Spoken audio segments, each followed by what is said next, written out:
What's our alternative? Pat, you're telling me the new six figures is $304,000. How do I do it? Do I get another job? Do I go back to school? Think about the richest person you know. Think about the wealthiest person you know. Think about that person. Somebody you've touched, somebody you've had dinner with. Think about the wealthiest person you know.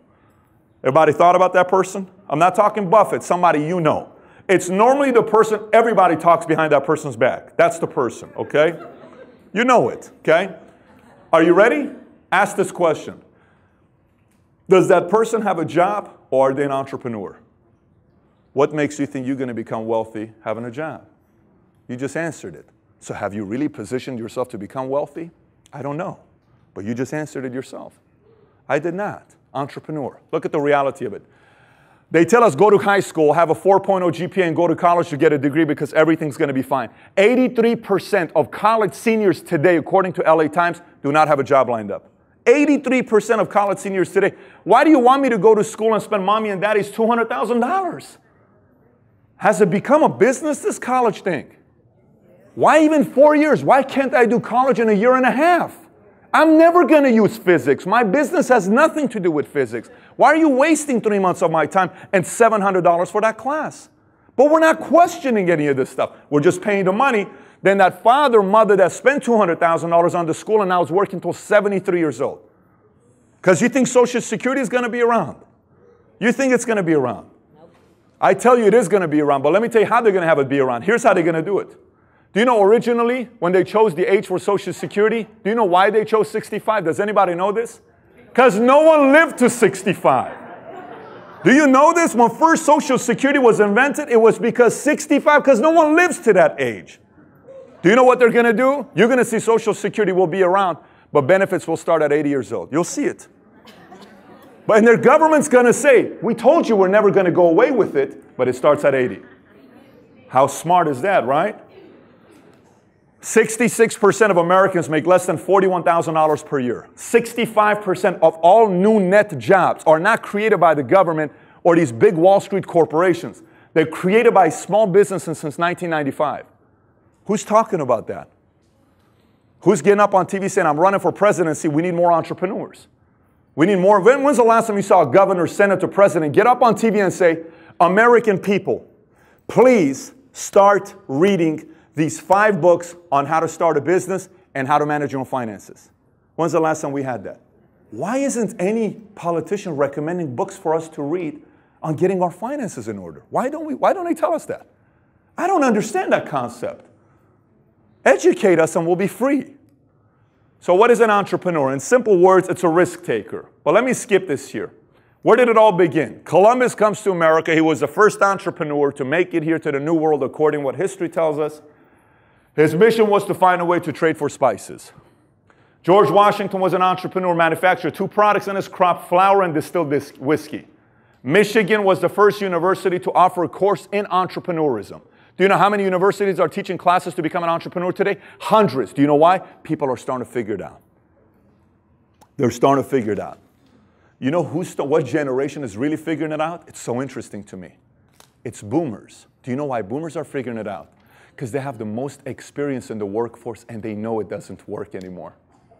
And millennials and Gen Xers are not asking anything, questioning anything. They're just doing what boomers did. They're going and getting a job. They're not realizing the original reason why 9-to-5 job was created. Do you know originally, you know this 9-to-5 is only an 80-year period thing. Anyone knows this? Like 9-to-5 has not been around for thousands of years. It's only 80 years old. Do you know why we agreed to work 9-to-5? Why 9-to-5? Do you know why we agreed to work that 9-to-5? Do you know why? Daylight hours. Daylight hours. And do you know who invented 9-to-5? What was the company that invented 9-to-5? You should know it. You know it. Ford Motor Company. At that time, Ford was a godfather of companies in Detroit. Whatever they did, everybody else did. So here's how it was. Hey, Vicki, I would like to have you give 30 years of your life to my company, Ford Motor Company. And Vicki says what? She goes like this, and she says what? Your question would be what? What do I get for giving you 30 years? And I said, I'm sorry, I'm Ford. She says, I'm sorry. What am I going to get for my 30 years? I guess that's a fair question. Okay. You give me 30 years of your life, staying with me at the company, I'm going to give you a 30-year pension plan. Wait a minute, so I work for you 30 years, then you're going to give me my income? I am. Fair deal, boom, we shake hands. Good negotiation. Do you realize that's why we agreed to do this? Raise your hand if you got a pension plan. Watch this. Watch this. No, raise your hand up high if you got a pension plan from your company. Look at the age of people that raise their hands. You don't see 35-year-olds. They're clueless about it. Because companies said these 20, 30-year-olds know nothing about pension plans, cancel the whole thing. They won't question it. They'll still come and work for us, and we don't even need to give them a pension plan. And people are still doing it. And no one's talking about this. Only people raise their hand that have pension plans mid-40s and up. Because you were in that era. It's gone. We used to have 134,000 pension plans in 1985. We got barely 20, 30,000 today. Because they don't have to offer it to you and I. Because millennials are not questioning it anymore. They're just following. I go work 9 to 5. My mommy and daddy did it. And the system loves it, that no one questions it. People even get up and walk out. What the hell are we talking about at this meeting? I thought this was an entrepreneur meeting. So, why do you think there aren't more entrepreneurs in America? Folks, how many of you have thought about starting your own business? Raise your hand. What is the number one reason why most of us don't start a business? Watch the answer. Fear. We're afraid. I've never done it before. I can't do it. I don't have the money. I don't have the time. I don't have the education. I don't have the support. I don't have the idea. I don't know how. Watch this though. Why are the reasons why most entrepreneurs become entrepreneurs? Why do you think they do? See, I think there's two reasons. One is the common reasons. The other one is the deeper reasons. Let me speak to you about the common reasons. Everyone knows the common reasons. The common reasons are what? Control of time. I want to make more money. Tax benefits. Family business. This one's very interesting. Do you know for years we've been told husband and wife shouldn't what? Work together. Now, who said that in the first place? I would love to meet that guy. Where now 300 million of us are saying that. Check this out. How has it worked? A husband works in a place for 10 hours with a bunch of other people, potential to meet new people. Wife goes and works in a new place for 10 hours. They are growing what? 10 years later, you're sitting at dinner and saying, why did I marry you? I don't love her anymore. I think we're disconnected. 66% of marriages end up at a divorce. Do we ask why? Do you realize for thousands of years we didn't have any divorces? Why? Husband and wife ran a business together. We built something what? Together.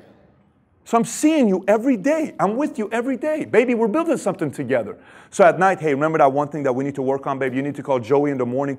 I will. Hey, you got to get the son to do it. Because we're building something together. So anytime husband and wife is growing something together, man, that's exciting. We're not doing that no more because that one guy, they say husband and wife shouldn't work together. Who is they? I haven't met they yet, right? But they say that. They say that, right? Travel. Did you know 54% of Americans have never traveled outside of the United States of America? 54% has never traveled. Some want to become entrepreneurs for retirement, recognition, nice car, big home, be their own boss. But let me tell you the deeper reason why people are becoming entrepreneurs. Do you realize in this room, we have Caucasian, African American, Hispanic, Middle Eastern, Asian. We have different nationalities. Christian, Jehovah, Seventh-day LDS, Scientology, Muslim, Catholic, agnostic, atheist, Confucius, whatever you want to call it, right? Educated, uneducated, Laker fan, Clipper fans, doesn't matter. Every single one of us in this room, everybody in this room. Do you realize every single action we take, everything you and I do in our lives, every single action we take that action with an intention of getting one emotion. Anyone knows that one emotion we want? It's what? Happiness. 2007, when the market crashed, everybody lost their money. In 2008, you know what was the most common word used in books that were published in 2008? Happy. Because everybody wanted to find out, how in the heck do I become what? Happy. Do you know why all these beer companies do so well? Because they do commercial with, oh, when you're drinking, you're with single girls, and it's just so, I'm going to drink, Coors Light because I'm happy when I drink Coors Light for 30 minutes. Do you know why the drug business does so well? Ooh, when you smoke, you're so happy. You drop this pill, you drink water, you get a massage. Ooh, it's great. You snort this thing, you feel like you're Superman for about 5 minutes. Everything's like happy, happy, happy.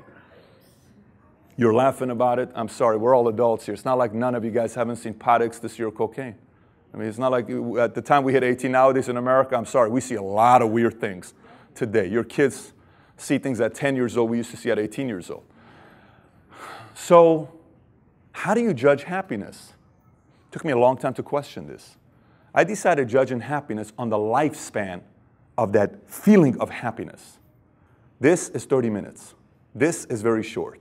All of those are short. The biggest, long-lasting happiness feelings are all natural. Every one of them are natural. They're all natural highs. All of them. And we'll talk about that here in a minute. Do you know everybody here wants to be fulfilled? Do you know everybody here wants to live a meaningful life? We may disagree on a lot of things. There isn't a single soul here who doesn't want to live a meaningful life. Any parents in the room, raise your hand if you got kids. Hey, what do you and I want our kids to say about us when we die? Honestly. That they like us? You know they're going to say stuff about us when we're dead that they never said when we're alive. Yes? Look, some of us don't have living parents and we wish we had 5 minutes with them to tell them some stuff we didn't say. None of us are perfect. But you know what's going to happen? We'll be in heaven. And we're going to go and say, hey God, I cleaned that cloud. Am I cool to check out my kids real quick? You cleaned the good. I cleaned the good. I'm telling you, the cloud is clean. Okay, go ahead. We're good? Okay, good. Because, you know, I got good technology up there, right? So I'm going to come, I'm going to say,